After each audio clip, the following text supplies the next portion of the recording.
Hey everyone, today we're going to talk about medications that we commonly use to treat hypertension. And I know it's a pretty dense topic because if you look at your textbook or a drug book, there's so much information in there it can feel overwhelming. And when people start feeling overwhelmed, they fall back on trying to just memorize everything. But, pharmacology doesn't have to just be about memorization. There's actually a lot of logic behind it. So what I hope to do today is to remind you about some basic concepts that we learned in patho and help you tie it to the topic of hypertension meds so that you can see that there actually is a lot of logic here. So these are the classes of drugs that we want to introduce you to this quarter. And you can see that there's enough different kinds that if you were to just try and memorize everything about them, it would be easy to get everything all mixed up. So what I want to do today is to give you a framework to help you organize the information in your brain so that it makes sense to you and that it's easier to remember. Now, it may seem like I'm still throwing a lot of different information at you, but I've tried to narrow everything down to the things that are most important because I'd rather have you remember a few really important things than to forget a whole bunch of detail. If you're interested in all the detail, it's there for you in your textbook or you can look it up in a drug book. So, are you ready?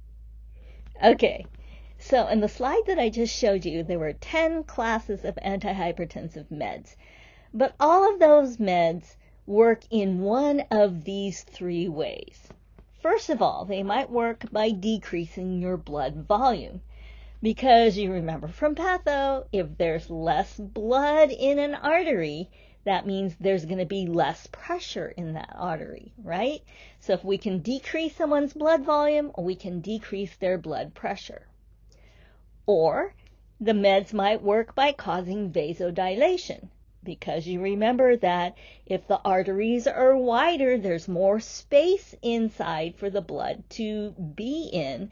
And so again, there's going to be less pressure inside that artery. The last way is to decrease sympathetic activity. You remember sympathetic is the fight or flight, where people are in crisis and their blood pressures go up. If we decrease sympathetic activity, that means we're decreasing the heart rate and the contractility. We're causing vasodilation, and all of those things are going to bring the blood pressure down. Make sense? Okay, so let's look at which classes of meds work in each of these three ways. Diuretics are drugs that work by decreasing your blood volume. You remember diuretics are drugs that make you pee more, right?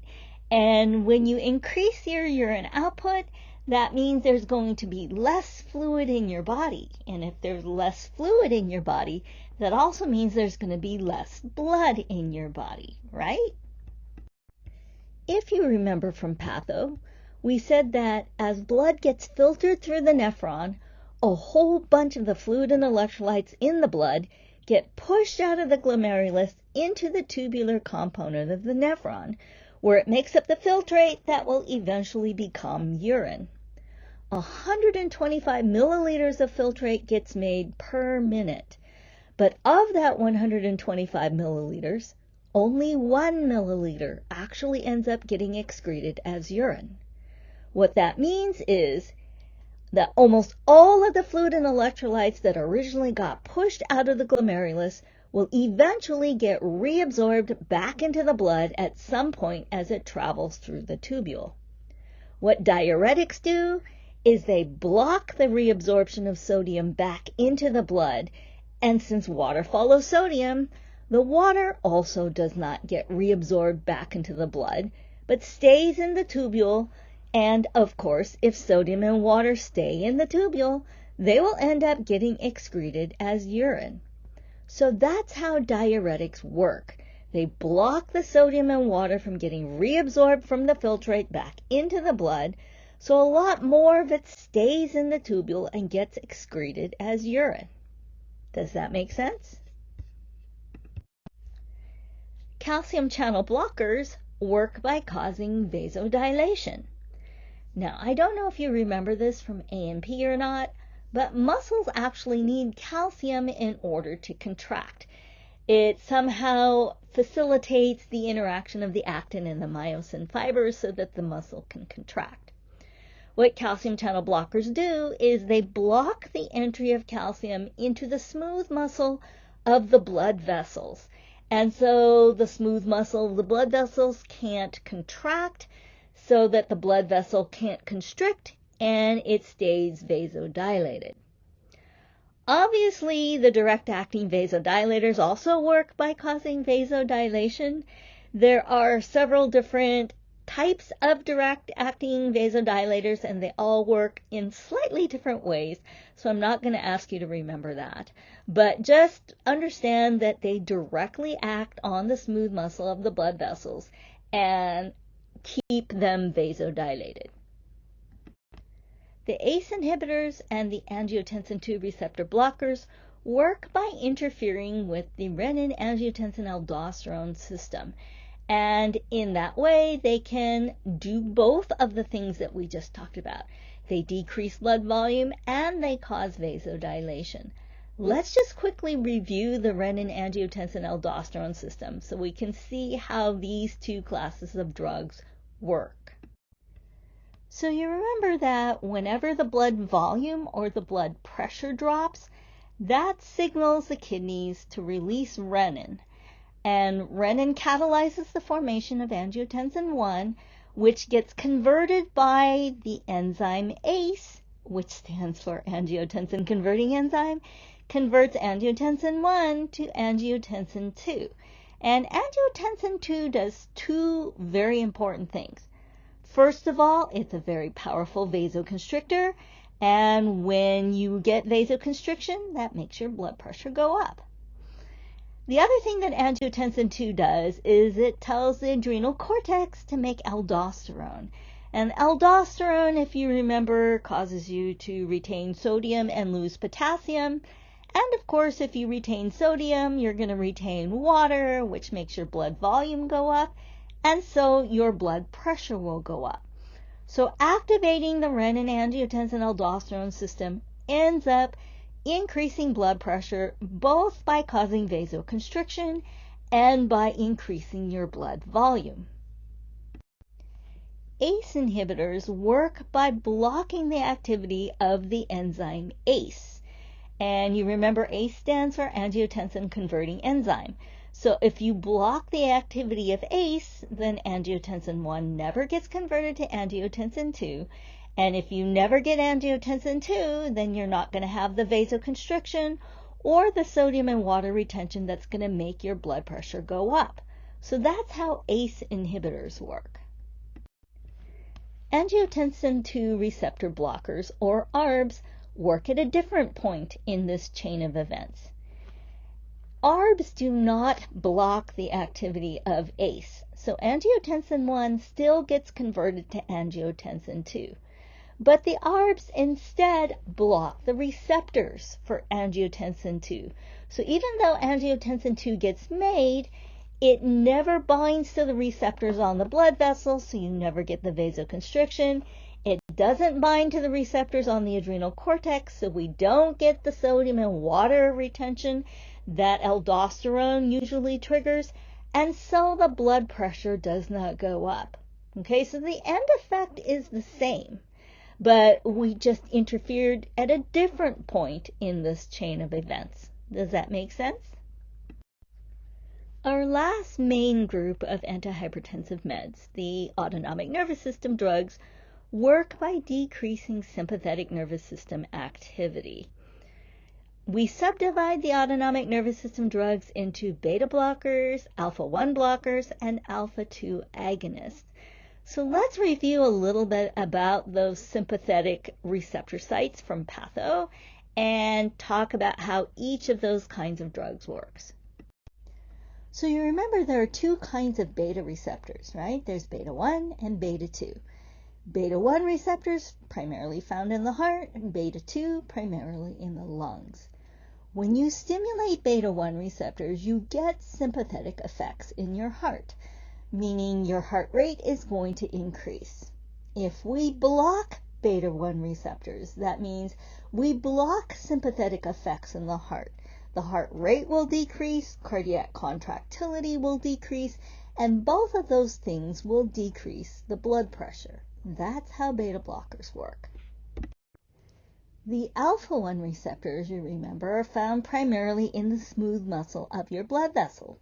And when you stimulate alpha-1, you get sympathetic effects in your blood vessels, meaning they're going to vasoconstrict. If we block alpha-1 receptors, then we block that vasoconstriction, so the arteries stay dilated and the blood pressure drops. That's how alpha-1 blockers work. Now, the alpha-2 receptors, you remember from patho, we said are the ones that are weird, because when you stimulate alpha-2 receptors, you don't get sympathetic effects. You turn down sympathetic effects. The alpha-2 receptors, you remember we said, were in the central nervous system. And when they're stimulated, that tells the brain, you know, we've got plenty of sympathetic stimulation out here. We don't need any more. We better turn it down before it gets out of control. So the alpha-2 receptors are part of the checks and balances that your body has to make sure that nothing gets out of control. And the alpha-2 receptors, once they're stimulated, tell the brain to turn down the sympathetic stimulation so it doesn't get out of control. Since stimulating the alpha-2 receptors turns down sympathetic stimulation, then if we want to bring somebody's blood pressure down, we want to give an alpha-2 agonist, right?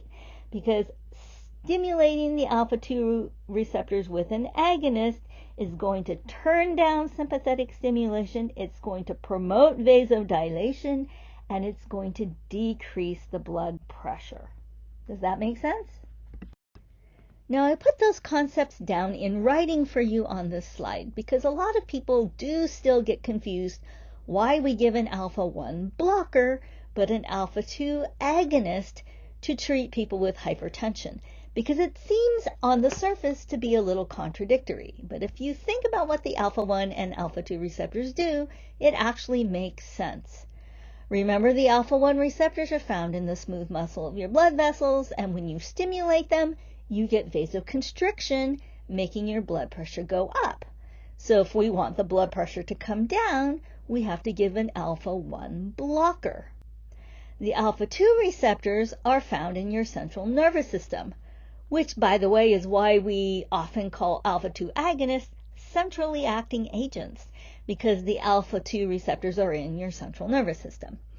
But when you stimulate alpha-2 receptors, that turns down sympathetic stimulation and is going to decrease your blood pressure. So if we want to lower somebody's blood pressure, we have to give them an alpha-2 agonist to stimulate those alpha-2 receptors and turn down sympathetic stimulation. Does that make sense? So now we've talked about how all the different classes of hypertension meds actually works to lower the blood pressure. And you'll notice that I actually also stuck alpha-1 blockers and alpha-2 agonists under vasodilators, right? Because when you block alpha-1 or you stimulate alpha-2, you are not only decreasing sympathetic activity, but you're also causing vasodilation. Does that make sense? All right.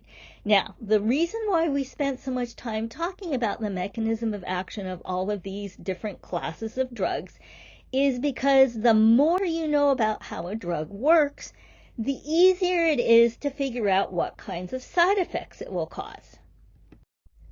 So the next thing I want to do is to talk about some of the common side effects that the different antihypertensive meds cause, and look at what the common sense explanation behind them is.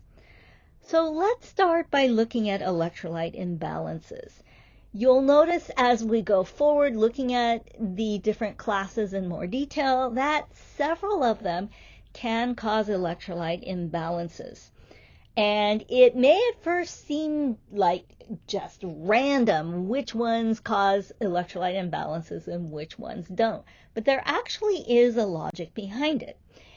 Any drug class that works through the kidneys is probably going to cause an electrolyte imbalance, because if you think about it, the kidneys are one of the main ways that your body regulates electrolyte balance. So any drug that's going to change what happens in the kidneys can cause an electrolyte imbalance. So which classes of drugs do you think that would include?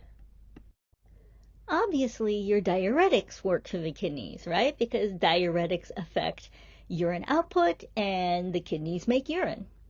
But your ACE inhibitors and your ARBs also work through the kidneys, right? Because they work by blocking the renin-angiotensin-aldosterone system, and you remember renin is made by the kidneys. So the diuretics, the ACE inhibitors, and the ARBs are the primary drug classes that we worry about in terms of causing electrolyte imbalance. Now, which electrolyte do you think we are most worried about?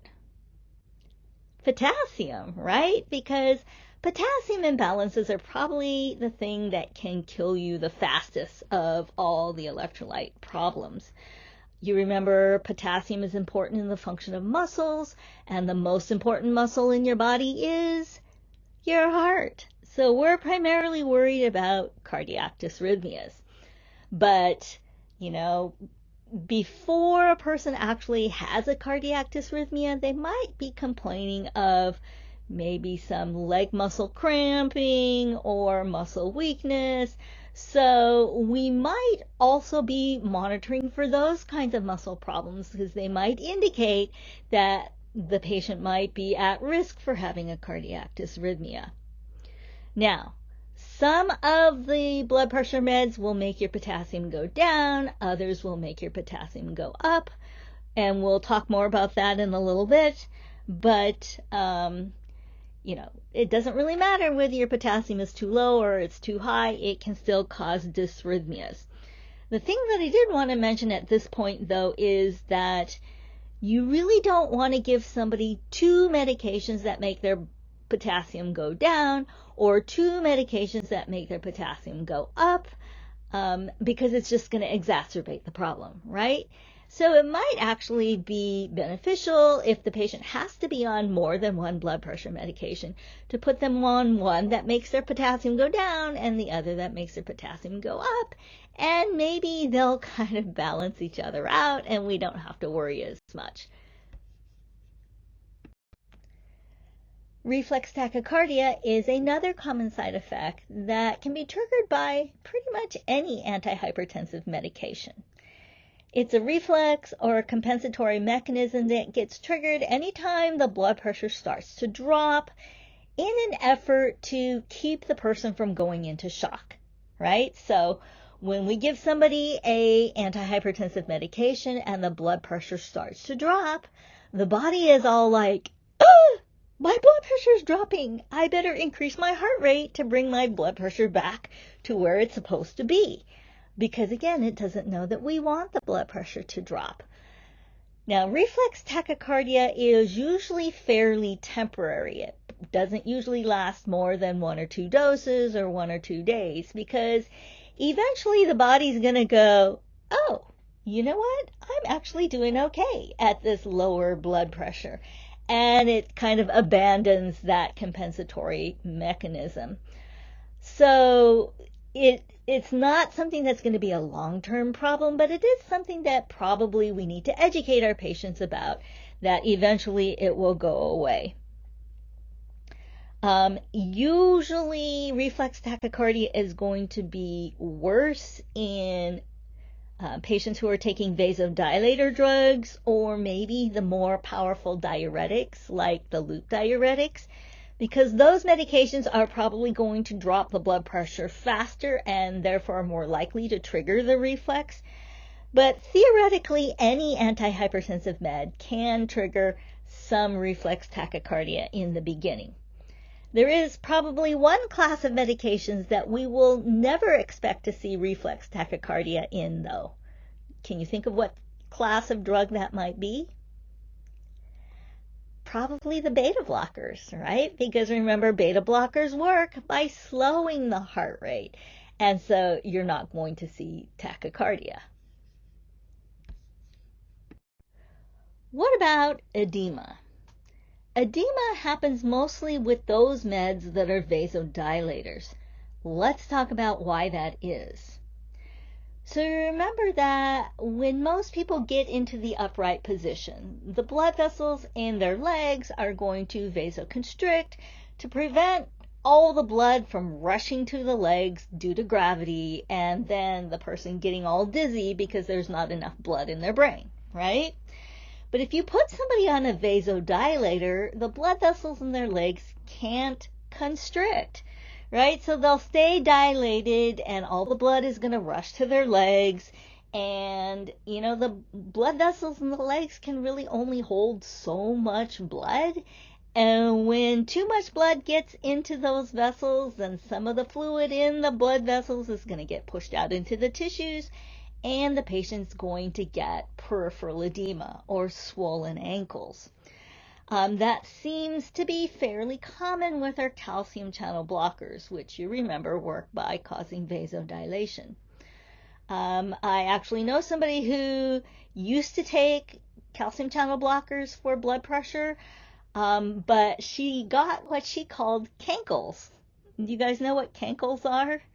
It's kind of like the term that people used to use for people who had swollen ankles. It's like their calves just kind of go straight into their foot and there's not any narrowing for their ankles, right? Because the ankles are so swollen. So she said that the calcium channel blockers gave her cankles. And so when she went to the doctor, he switched her over to a different antihypertensive drug. There are a couple of drug classes, though. Probably your direct-acting vasodilators and your alpha-2 agonists that can actually cause a more serious fluid retention problem, to the point where it's not just swollen ankles, but if that person has heart failure, it might make the heart failure and the pulmonary edema that goes along with it a lot worse. So with those patients who are on direct-acting vasodilators and alpha-2 agonists, if they have any kind of heart issues, we might actually be checking their eye and nose a little bit more closely, monitoring their weights, looking for major fluid retention, at which point we would probably need to switch them to a different drug. In case you're curious why direct-acting vasodilators and alpha-2 agonists can cause such major fluid retention, it's probably because they drop the blood pressure enough to activate the renin-angiotensin-aldosterone system.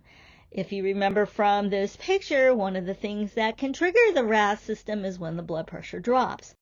And so if the blood pressure drops too abruptly, then it might trigger the RAS system, and then we're going to retain fluid because of the increased production of aldosterone and the sodium and water retention.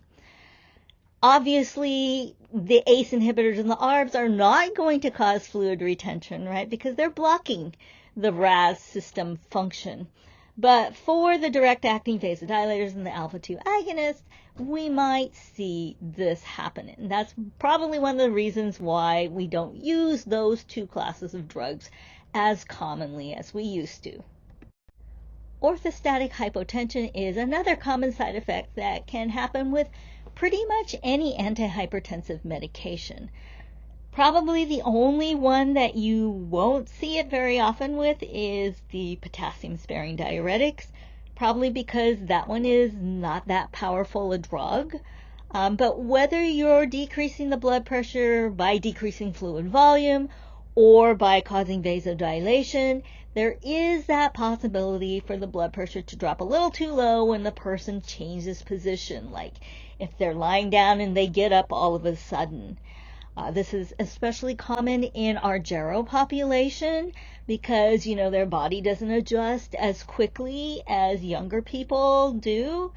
And it's especially common when people are first starting on these medications, again, because their bodies haven't really adjusted to that lower pressure yet.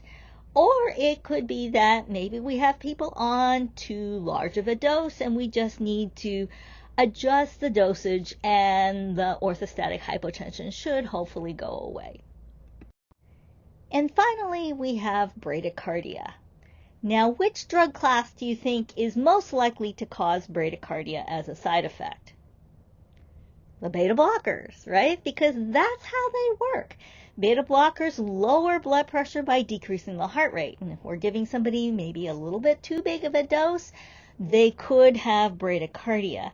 So we usually teach patients who are on beta blockers to check their heart rate, and if it's less than 60, they might want to report that to their primary care provider before they continue taking it. Calcium channel blockers can also cause bradycardia. Let's talk about why that is.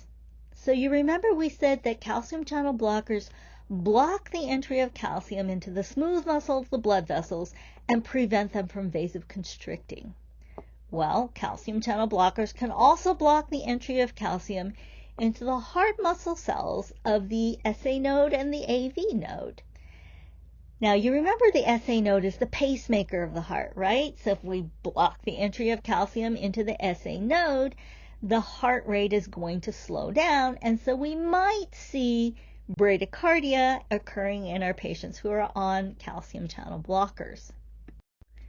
Because of this possibility of causing bradycardia, we have to be careful if we're going to use beta blockers or calcium channel blockers in people with diabetes, especially if they're on insulin or if they are prone to hypoglycemia. Because you remember from our discussion on diabetes earlier this quarter that one of the early signs of hypoglycemia is tachycardia, right? So people on beta blockers or calcium channel blockers are going to lose that early sign and may have their blood glucose levels drop quite a bit lower than they would have if they had had that tachycardia to alert them that their blood sugar was dropping. Also, we have to be careful with those medications in our heart failure patients, because if you think about it, if you slow somebody's heart rate, what is that going to do to their cardiac output? It's going to decrease their cardiac output. And you remember, heart failure is all about not having enough cardiac output, right? But that doesn't mean that you're never going to see somebody with heart failure on a beta blocker or a calcium channel blocker. Because when you slow the heart rate, that also decreases the workload of the heart. And that's something that can be beneficial to people who are in heart failure. Not to mention that when you slow the heart rate, it gives the ventricles more time to fill in between each beat, and that can end up improving cardiac output. Even if the heart rate's slower, if we have better ventricular filling, it may actually improve cardiac output instead of decrease it. So it's kind of an individual thing. We have to kind of choose on a case-by-case basis which patients are actually going to improve their heart failure on beta blockers and calcium channel blockers and which ones aren't. Okay, but we do have to be careful. If we know our patient has heart failure, we need to be careful and monitor to make sure the beta blockers or the calcium channel blockers are not having an adverse effect on them. Does that make sense? Okay, so that was just a little bit about the logic behind some of the common side effects we see with the antihypertensive meds. I wanted to get that out of the way so that we don't have to repeat them with every drug class as we talk about them. I do want to talk individually about the different drug classes though, because most of the classes have something that's kind of unique about them, and we want to point those out. All right. But before we do that, I just wanted to kind of give you an overview of which drug classes we use more and which ones we don't use as much. The first line medications are usually diuretics, ACE inhibitors, ARBs, or calcium channel blockers. The ones that we don't use as often are the alpha-1 blockers, the alpha-2 agonists, the beta blockers, and the direct-acting vasodilators. And as we talk about each of the classes, I think you'll understand why it's kind of broken down this way, because the second-line meds usually have more side effects or more serious side effects. And so we're usually only going to use them in specific circumstances, or if we can't control the blood pressure using first-line meds alone. Let's start with the diuretics.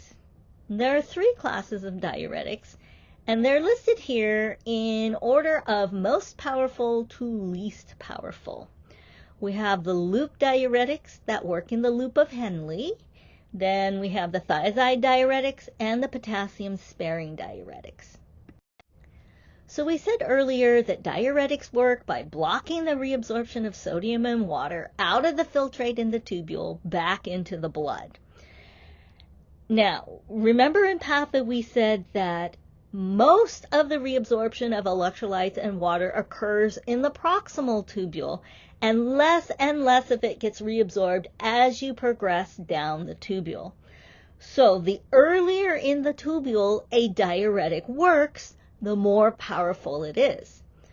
So of the 3 types of diuretics we're going to talk about today, you'll see the loop diuretics, because they work in the loop of Henle, work the earliest, and so are the most powerful, followed by the thiazides that work a little later in the tubule, and then the potassium-sparing diuretics that work almost at the end of the tubule. So the earlier in the tubule a diuretic acts, the more powerful it is, the more diuretic effect it has, but it also has more potential to cause electrolyte problems. So we said that the loop diuretics are the most powerful, but not everybody with hypertension needs a really powerful diuretic. So we mostly use the loop diuretics if the patient also has other problems that could be improved if we got rid of extra fluid, like maybe they have heart failure, or they have peripheral or pulmonary edema, they have ascites from chronic liver disease, or something like that. Now we said that diuretics work by blocking the reabsorption of sodium and water back into the blood, so the sodium and water is lost in the urine. Well, as you notice from this picture, we're not just blocking the reabsorption of sodium, but we're blocking the reabsorption of a lot of other electrolytes as well. So we primarily worry about the loss of potassium, as we mentioned earlier, but we also might want to check about maybe hyponatremia, hypomagnesemia, and hypocalcemia as well, because we're also losing sodium, magnesium, and calcium. If you remember from patho, with sodium imbalances, you should be checking which body system? The neuro. And with hypocalcemia, remember you should be monitoring for the CATs of hypocalcemia. Okay, if you don't remember what CAT stands for, go back and look that up in your patho notes. We didn't talk about magnesium, but with low magnesium, you also want to check nerve and muscle function. So again, mostly you're looking at potential for heart problems.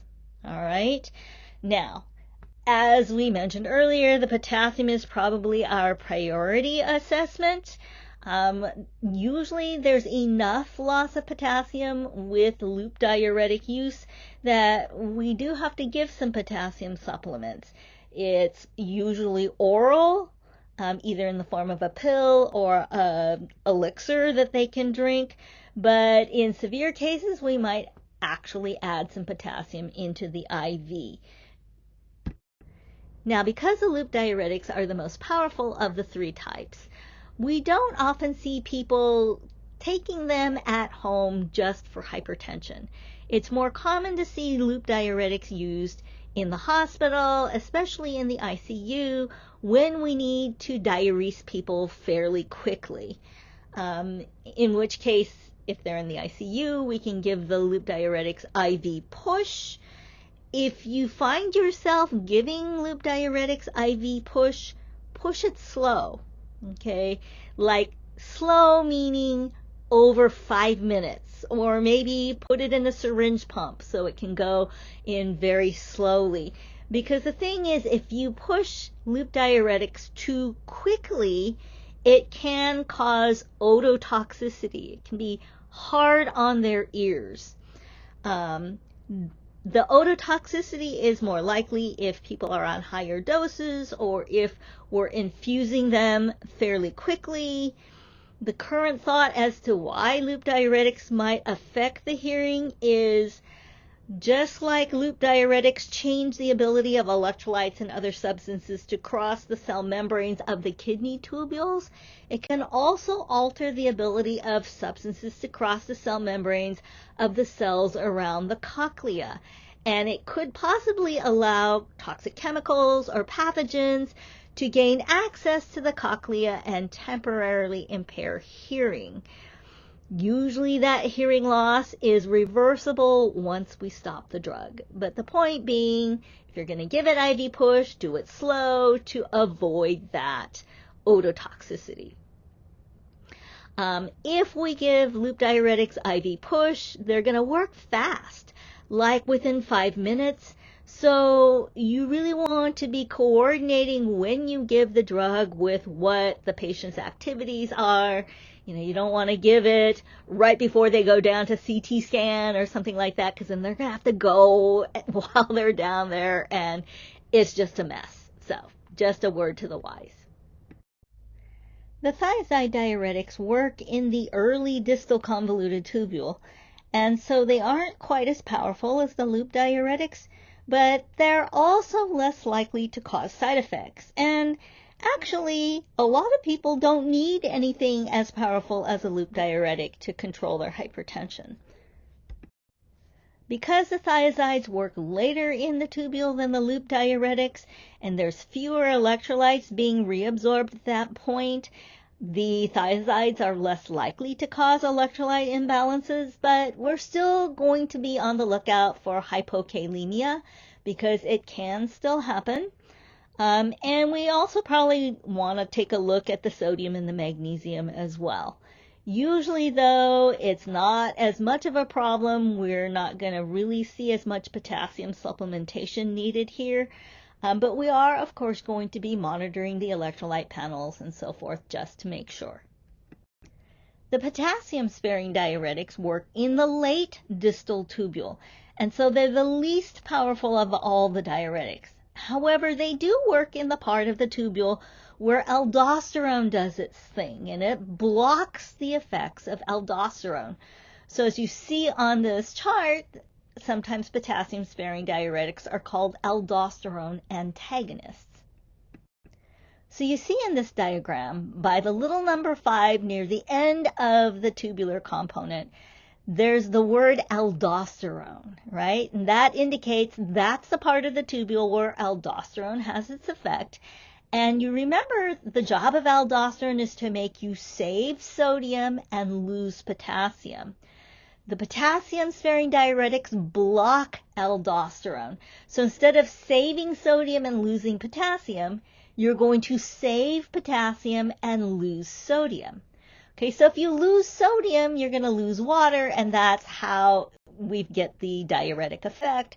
But notice that we are saving potassium instead of losing it. So that explains why potassium-sparing diuretics are called potassium-sparing diuretics, because we're not losing the potassium, we're saving it. So while loop diuretics and thiazide diuretics cause hypokalemia, the potassium-sparing diuretics are going to cause hyperkalemia. Now, one interesting little thing about a specific potassium-sparing diuretic, the spironolactone, is that it does have anti-androgenic effects, meaning it inhibits the androgen and it increases the estrogen. So it does cause some interesting little side effects. In men, it can cause what we call gynecomastia, meaning breast development in men. It can also cause testicular atrophy in males.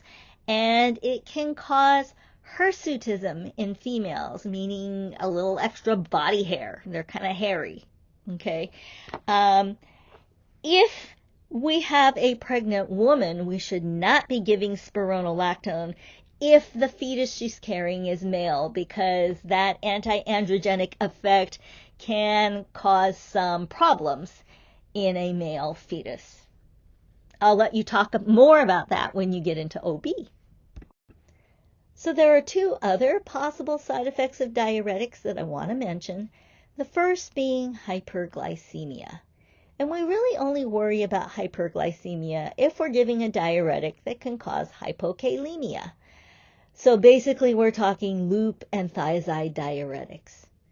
Okay, the link between hypokalemia and hyperglycemia has to do with a lesser known function of insulin. Most people are aware that one of the jobs of insulin is to move glucose into the cell. But not as many people know that insulin also moves potassium into the cell. So it makes sense, doesn't it? If the blood levels of potassium start to drop, the pancreas is going to release less insulin, because the less insulin it releases, the less potassium moves into the cell, and we avoid making the hypokalemia even worse than it already is. The problem being, though, that if we're releasing less insulin, what is that going to do to the blood glucose levels?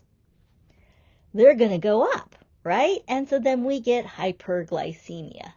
So if we're giving loop or thiazide diuretics to somebody who has diabetes, we really ought to be paying attention to the blood glucose levels.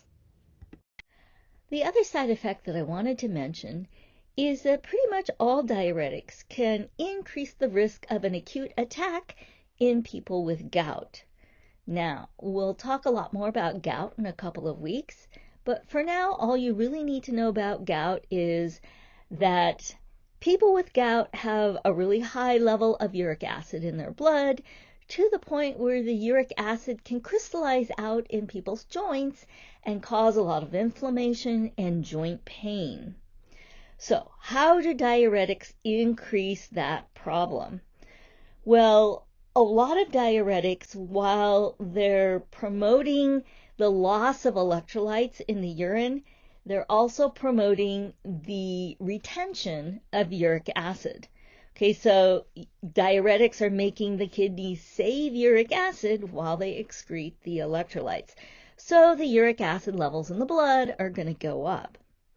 The other thing you have to remember is that diuretics make people lose water, right?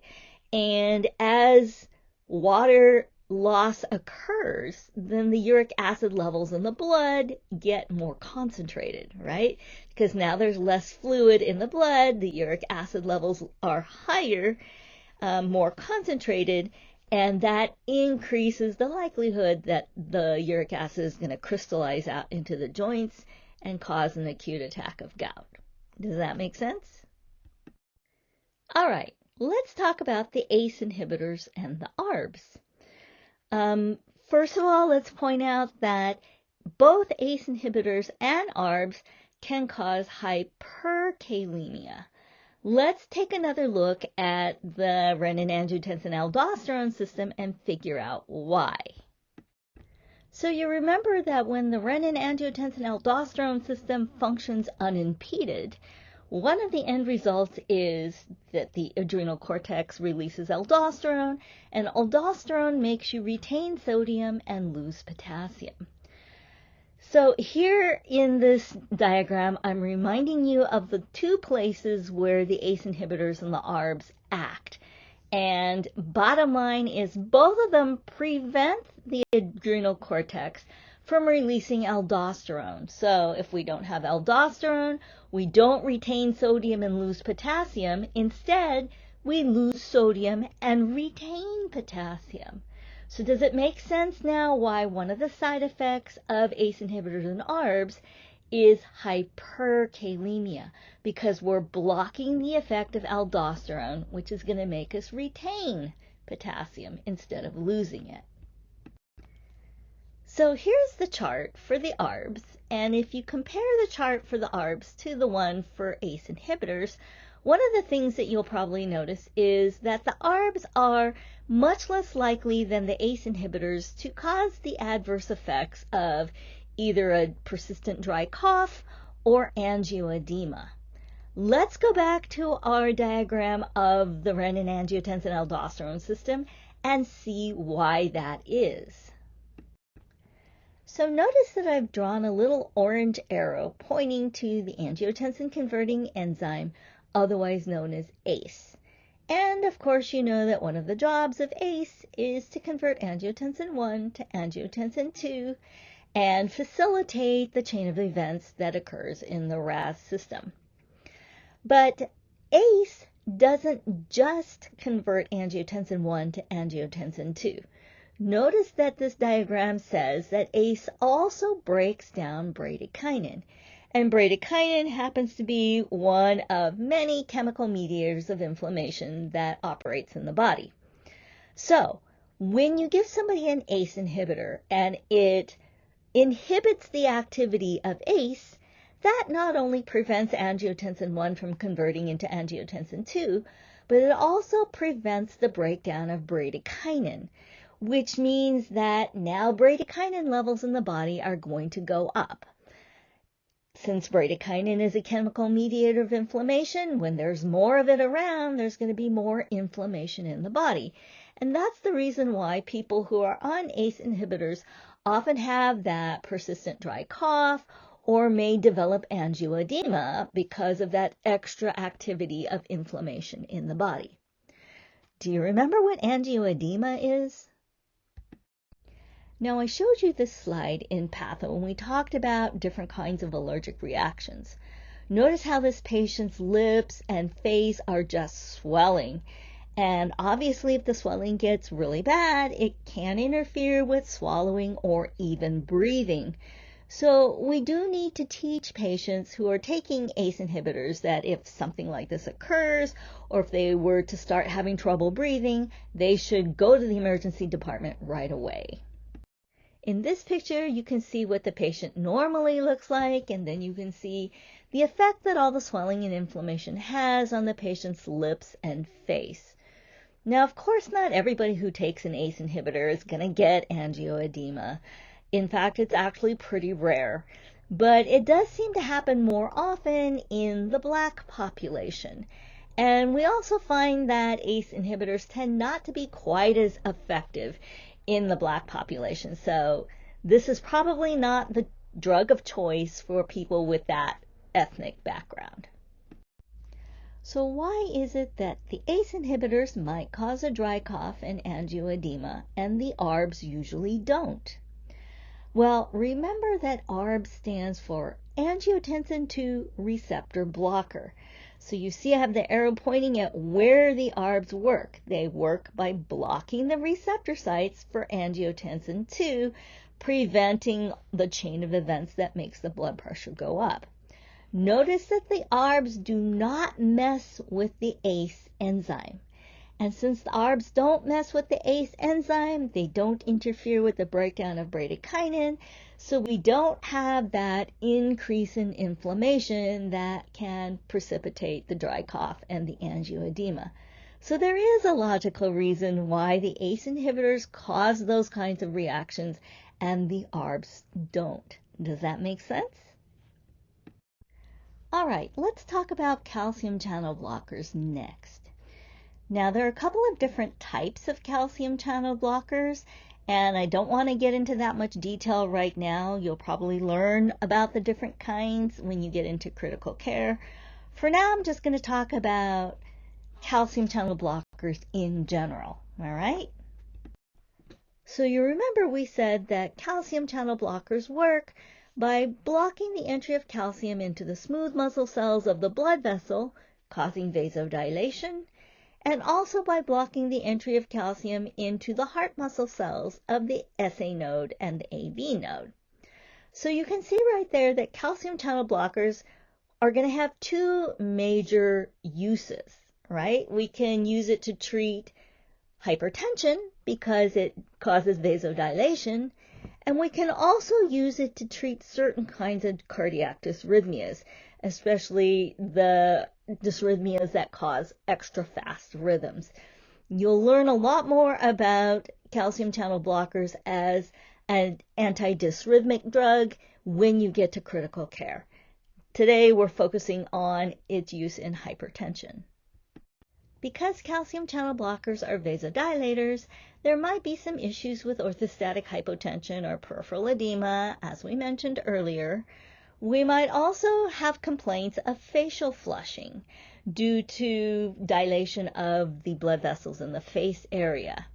It's usually not a serious thing, not enough to make us need to discontinue the drug or anything, but patients might appreciate an explanation as to why it's happening, and it does usually go away after the first few days.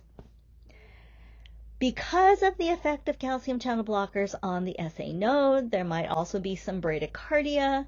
So we do need to teach patients to monitor their heart rate, and if it drops below 60 beats per minute, they should probably let their primary care provider know maybe their dosage needs to be adjusted. Also, because bradycardia can decrease cardiac output, if the patient has heart failure, we probably need to teach them signs of worsening heart failure so that if they do have signs of worsening heart failure or they start having chest pain or shortness of breath, they should immediately notify their primary care provider. One last patient education piece I want to include here, and that is patients should not drink grapefruit juice, because grapefruit juice inhibits the breakdown of the drug, and so levels of the drug in the blood are going to go up and there might be some toxic effects. The reason why that happens is because grapefruit juice, for some reason, inhibits the activity of some of the cytochrome P450 enzymes in the liver. So we aren't breaking down the drug the way we normally would, and there is that risk for toxic effects. So we've got a food-drug interaction going on here. Grapefruit juice also has that effect on several other common drugs that patients take, but for now, all I want you to remember is the grapefruit juice and the calcium channel blockers, and you'll learn about the other drugs as you progress through the curriculum. All right, beta blockers. There are two main kinds of beta blockers, the cardioselective and the non-selective ones. The cardioselective beta blockers primarily block your beta-1 receptors, which, if you remember, are found mostly in your heart. So if you block the beta-1 receptors, we're blocking sympathetic stimulation to the heart rate is going to decrease, and therefore the blood pressure will decrease. That's how beta blockers treat hypertension. But notice that when we decrease the heart rate, we're also decreasing the workload of the heart. So you will often find us using beta blockers to treat angina. Non-selective beta blockers are blocking both beta-1 and beta-2 receptors. Now, since we're still blocking beta-1, we're still going to get the decrease in heart rate and the decrease in blood pressure. But now we're also blocking the beta-2 receptors. And do you remember where the beta-2 receptors are usually found? In the lungs. Okay, if we stimulate beta-2 receptors in the lungs, we get sympathetic effects, meaning we're going to bronchodilate. Because remember, if you're going to do the fight or flight thing, you got to have oxygen to do it. But this medication is going to block beta-2 receptors. So if we block the beta-2 receptors, we're going to get bronchoconstriction in the lungs. So anybody who has asthma, COPD, any kind of lung problem probably should not be taking a non-selective beta blocker. Okay, so you might wonder, why do we even give people non-selective beta blockers if there's this potential for lung issues? The answer to that is that the non-selective beta blockers were developed way before the cardioselective ones, and so a lot of people were started on them. And as long as they don't have lung problems and they're tolerating it well, we're not going to mess with them, right? If it ain't broke, don't fix it. Okay? But because there is this potential for lung issues, that's probably why beta blockers are not the first line drugs like some of the other ones are, but are mostly used only if the other ones aren't working. If somebody's already on it, we're going to leave them on it. But this is probably not the first drug we're going to start people on it if they aren't on any drugs at this point. Notice, however, that there are a lot of off-label uses for non-selective beta blockers, especially for propranolol. Off-label usage means that we're prescribing the drug for purposes other than what it was FDA approved for. Beta blockers are FDA approved for things like hypertension and angina. Off-label uses might include prescribing it for performance anxiety, essential tremors, or migraine headaches and things like that. So while we prefer to use the cardioselective beta blockers to treat hypertension, we might still see a lot of people out there on non-selective beta blockers because of these off-label uses. Now, remember that beta blockers do cause bradycardia, and bradycardia can lead to feelings of fatigue and weakness. So people need to kind of be prepared for that. Also remember that we should be teaching them to monitor their heart rate. We should be keeping in mind the cautions about using it with patients who have diabetes or heart failure that we talked about earlier. I also want to mention that beta blockers can impair exercise performance or exercise tolerance. People with hypertension, we're always encouraging them to change their lifestyle and start exercising. But if this person is on a beta blocker, they might have some trouble with that because usually as people become more active, their heart rate is going to increase, right? Because their heart is trying to pump more blood and therefore more oxygen to the exercising muscles. People who are on beta blockers, though, there's a limit to how much their heart rate can increase. And so as they start to become more active, they may not be able to increase the supply of oxygen to their muscles, and so they're going to be somewhat limited in that aspect. So, if we're encouraging people to start exercising, beta blockers may not be the best choice of medication for that purpose. Oh, I have to tell you this story. So when we first got married, my husband and I had a friend who had some heart issues and he wanted to start exercising. So my husband invited him to come mountain biking with us. And he started what I thought was a fairly moderate pace, but after about a mile or so, his poor friend was like on the side of the road saying he felt like he was going to vomit. And my husband is like, we weren't going all that fast. Why is he so tired? And so I asked him, are you on any medication? And he said, yeah, I'm on a beta blocker. And I was like, oh, well, that's the reason, because he started exercising and his heart rate couldn't increase enough to supply oxygen to his muscles, and so he, quote, hit the wall. And I felt so bad for him because we were like torturing him, right? So this is just something to keep in mind as we educate our patients and try and encourage them to make these lifestyle changes, is that we have to pay attention to what medications they're on. All right, alpha-1 blockers. You remember that the alpha-1 receptors are found primarily in the smooth muscle of the blood vessels. And when we block the alpha-1 receptors, we are blocking vasoconstriction. Essentially, we're vasodilating people, and that's why the blood pressure decreases. Interestingly enough, though, alpha-1 blockers are also FDA approved to treat benign prostatic hyperplasia. You remember BPH is what happens in older men when their prostates enlarge. It kind of pinches off the urethra and they have trouble emptying their bladders completely. Well, alpha-1 blockers can be used to treat BPH because while alpha-1 receptors are primarily found in the smooth muscle of the blood vessel, we also find them in some other places in the body, including the prostate, the neck of the urinary bladder, and the urethral sphincter. So when we block the alpha-1 receptors in those locations, the smooth muscle there relaxes and the patient has an easier time emptying their bladder completely. Do notice, though, that while alpha-1 blockers are first-line treatment for BPH, they're really only second-line treatment for hypertension. So you'll probably more commonly see the alpha-1 blockers in the clinical setting used to treat BPH. And these people may not necessarily have hypertension.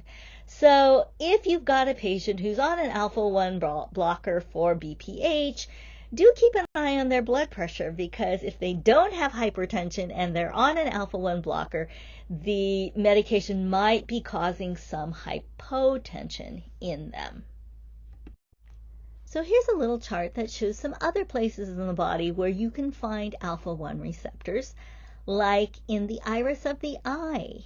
When alpha-1 receptors in the iris of the eye are stimulated, that causes the pupil to dilate. If you give somebody an alpha-1 blocker, the pupil can no longer dilate, and so they might experience some blurred vision because their pupils are no longer able to adjust to the changing conditions. Also notice that there are some alpha-1 receptors in the male sex organ, and so when we give alpha-1 blockers, sometimes they have problems with erectile dysfunction. Alpha-2 agonists. All right, so you remember that when you stimulate alpha-2 receptors, you're going to turn down sympathetic stimulation. And so you're going to vasodilate, you're going to slow your heart rate, and that's going to decrease your blood pressure. But keep in mind that because it does decrease sympathetic activity, it's contraindicated for people with problems like bradycardia, hypotension, or heart block, problems that could be improved by a little sympathetic stimulation. Okay, now you remember that your alpha-2 receptors are in your central nervous system, right? This is the reason why we sometimes call them centrally acting agents. Okay, because they work in the central nervous system, it does make sense that it might cause some central nervous system side effects, right? Like, usually it causes some degree of sedation or drowsiness. And so sometimes we suggest to people that if their doctors approve, that they take this medication at bedtime, because, then it doesn't matter so much if they're drowsy, right? Also keep in mind, in the gero population, sometimes this medication can cause some mental status changes or some behavioral changes, again, because it works in the central nervous system. Now, alpha-2 agonists are older drugs.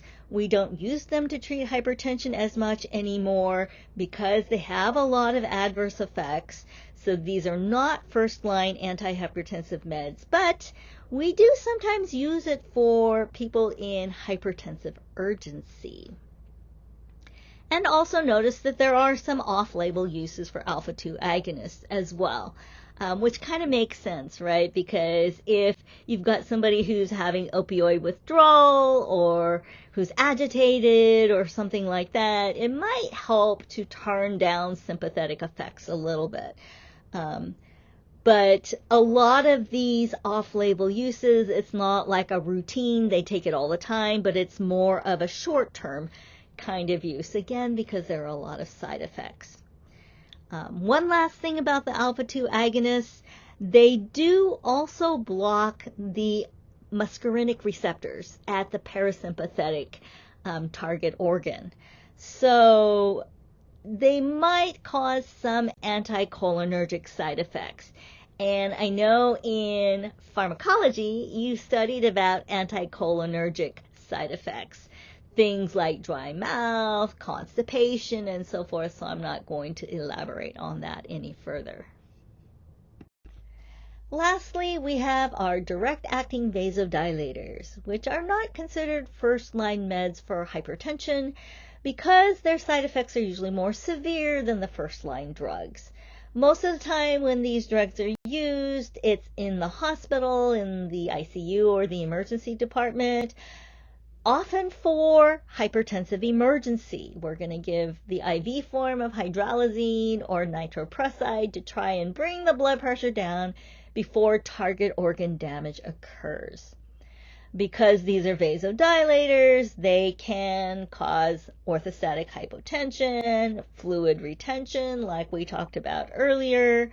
They might also cause headaches because as the blood vessels in the head dilate, they might press on nerves around them, and that sends the pain signals to the brain.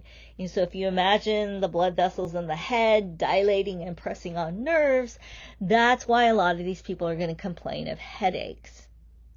Now, even though you see that one of the indications for direct-acting vasodilators is angina, in some cases it can actually make the angina worse.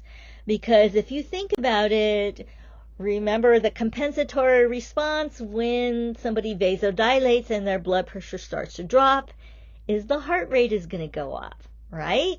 Remember, the body doesn't know you want the blood pressure to come down, so it's going to set in motion the tachycardia to try and bring the blood pressure back up.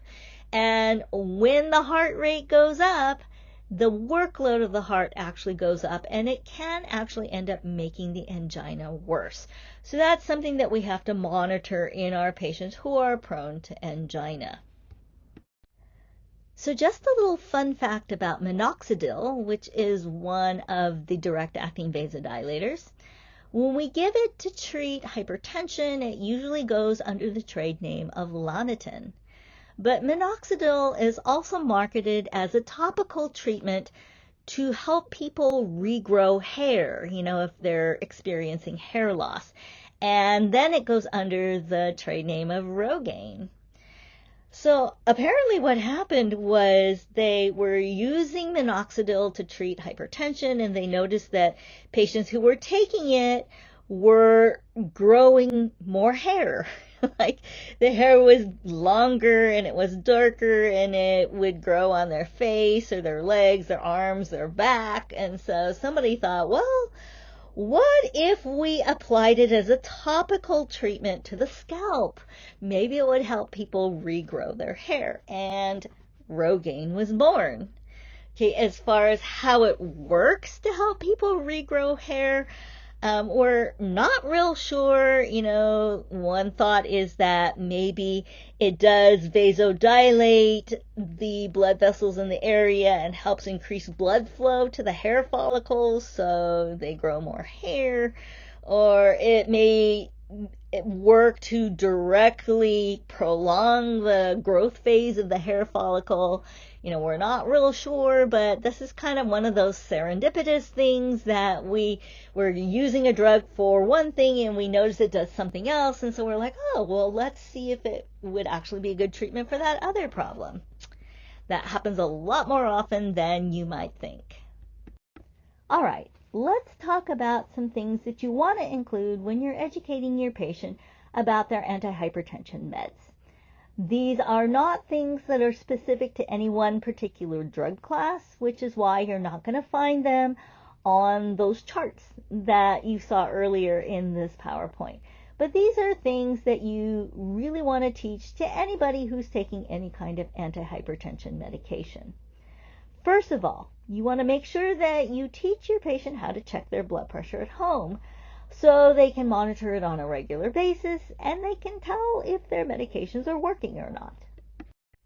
We also need to teach people not to skip doses and not to stop taking their medications abruptly or to stop taking them without their doctor's approval.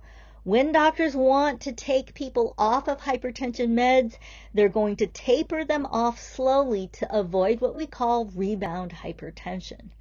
Now, I think we might have mentioned rebound hypertension in the last recorded lecture, but just to review, rebound hypertension is when the blood pressure spikes because somebody has stopped taking their medications abruptly.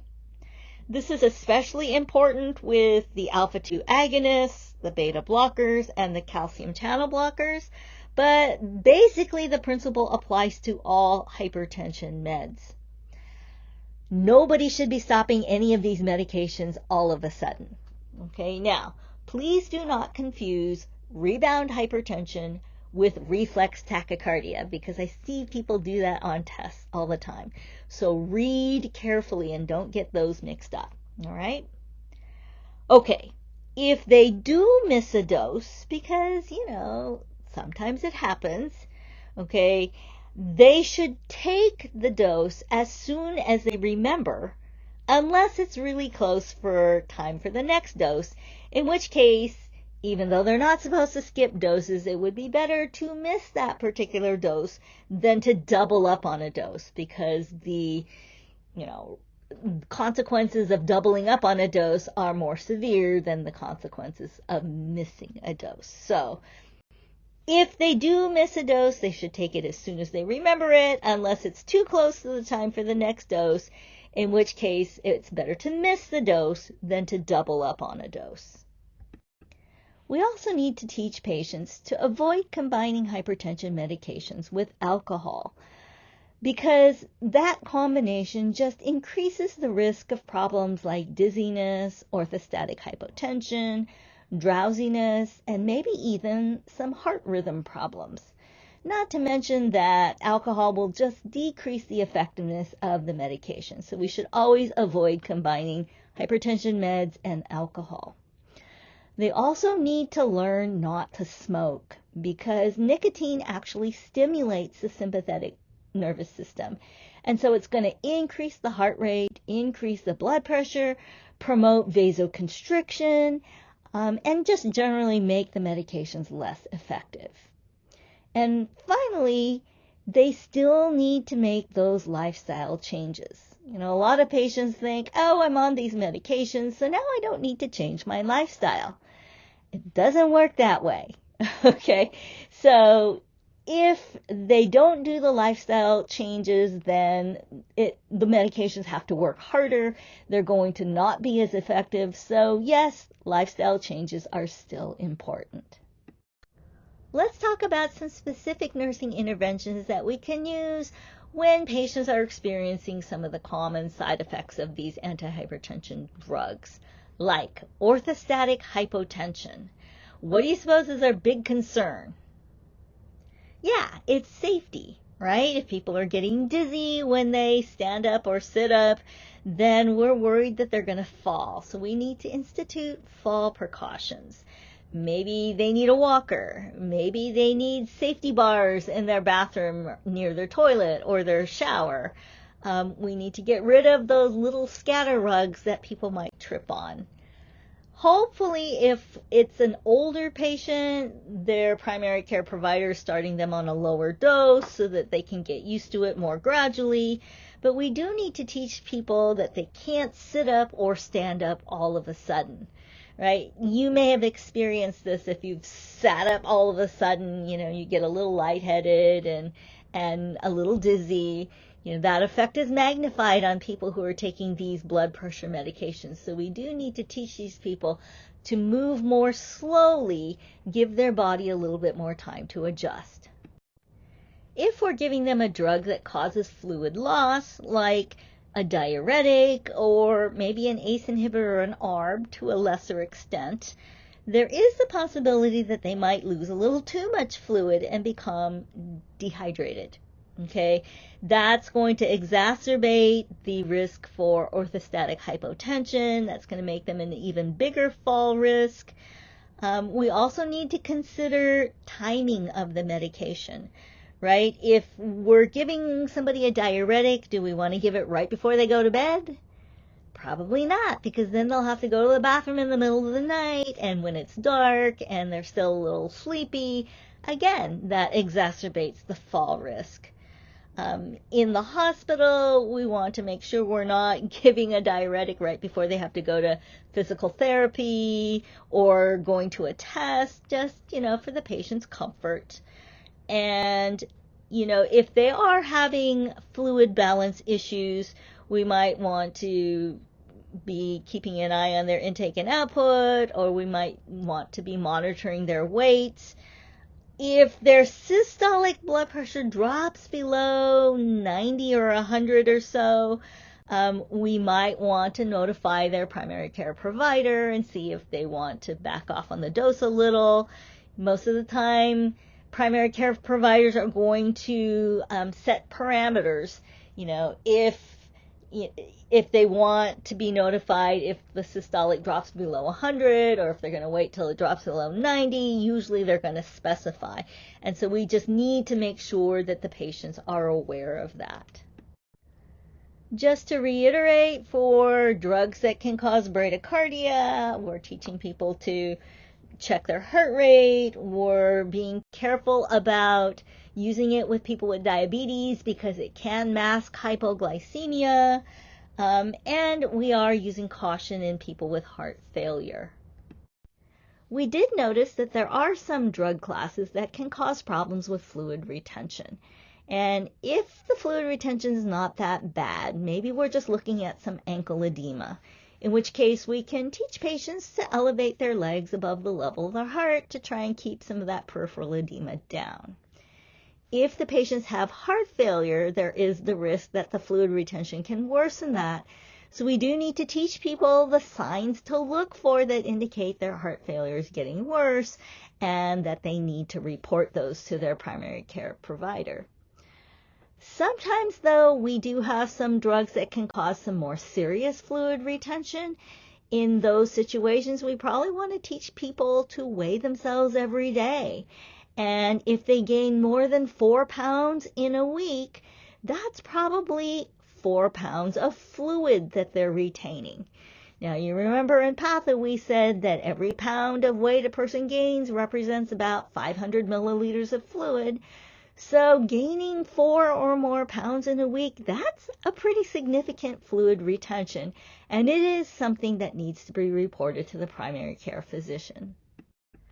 We did notice that a lot of these medications can cause either hyper or hypokalemia, and we are worried about potassium balance because, potassium is important in the generation of action potentials, which we need for normal muscle function. So if we have people complaining of muscle cramping or muscle fatigue, then we might want to get them in and check their blood potassium levels, because then maybe we can avoid the possibility of cardiac dysrhythmias. If we do see muscle cramping and those kinds of things, or we do find abnormal potassium levels, we probably want to get this person in for an EKG. So I'm putting this picture in here so you can see that there are some changes in the EKG when there's a potassium balance problem, usually in the area of the T wave. So with the hypokalemia, the T waves tend to be a little bit flattened. With the hyperkalemia, we have what we call a peaked T, or a very tall T. I remember seeing a picture when I was in nursing school of a peaked T wave with a whole bunch of little K's drawn in underneath the T wave to kind of imply, there's all this potassium under there that's causing the T wave to be very tall, and that's how I remembered it. Now I'm not going to test you on the EKG changes this quarter, but you will probably see that when you get into critical care. So you remember that the loop and thiazide diuretics are the ones that are most likely to cause hypokalemia. So for patients on those drugs, we probably should be teaching them which foods have a lot of potassium in them and encouraging them to eat more of them. On the other hand, the potassium-sparing diuretics, ACE inhibitors, and ARBs are the drugs that cause hyperkalemia. And so for patients on those drugs, we should be teaching them which foods have a lot of potassium in it and encouraging them to avoid those foods. Okay, we should also tell them to avoid salt substitutes, because a lot of salt substitutes are made of potassium chloride instead of sodium chloride. And so those are definitely off limits. They need to learn to read labels of any spices or seasonings that they're going to use. They should also read labels on sports drinks, because many sports drinks like Gatorade have a lot of potassium in it. And then if a patient has any comorbidities that tend to increase potassium levels, like maybe chronic kidney disease, those people should not be taking any of those drugs that cause hyperkalemia. And then sometimes patients will complain of GI upset because, it seems like pretty much every medication in the world can cause GI upset, right? So if that happens, then we just encourage patients to take their medication with food or with their meals, and a lot of times that kind of eliminates the problem. Just a few words about some pretty major drug interactions that we need to watch out for. First of all, digoxin toxicity. Dig toxicity is not as common as it used to be because not as many people are on digoxin anymore. But in those who are on it, dig has a very narrow therapeutic range, and even tiny changes in blood levels can result in toxic reactions. So that's why I need to mention it here. Dig toxicity is most common in people who are on diuretics because diuretics cause hypokalemia. And the deal is potassium and digoxin compete for binding sites on the heart muscle cell, which means the less potassium you have, if you're hypokalemic, then more digoxin is going to bind to the heart muscle cells, and it's going to have a more pronounced effect. It's also sometimes seen with calcium channel blockers because calcium channel blockers actually decrease the excretion of digoxin in the urine. So again, we're going to see dig levels increase and increase risk for toxic effects. The other drug interaction that you want to watch out for is lithium toxicity. Now, you may have already addressed this in your psych class this quarter, but just in case, let me just remind you that not very many people are on lithium, but lithium also has a very narrow therapeutic range, and small changes in the blood level can cause signs of toxicity. So we do need to be careful with it. We mostly see lithium toxicity in people who are taking diuretics or ACE inhibitors, sometimes ARBs, but the deal is anytime you have a drug that changes renal function, it can change the excretion of lithium in the urine, and so we are at risk for lithium toxicity. Also, with any of our hypertension meds, we do want to be monitoring kidney function, meaning we're keeping an eye on their B1 and creatinine.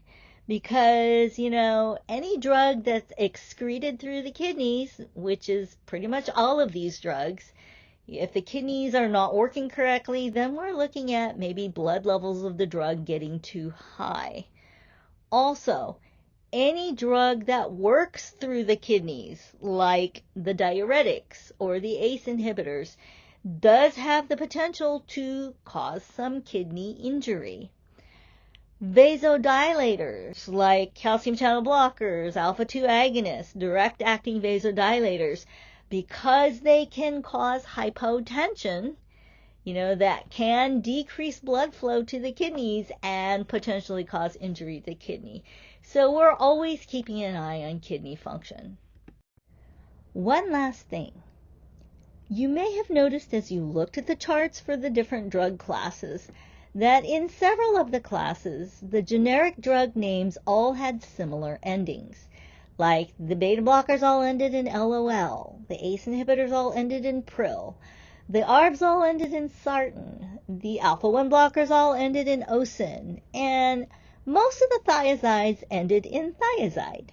Okay, you need to start learning these common drug endings because on NCLEX, they're going to throw in generic names of drugs and they're not going to tell you what class that drug is from.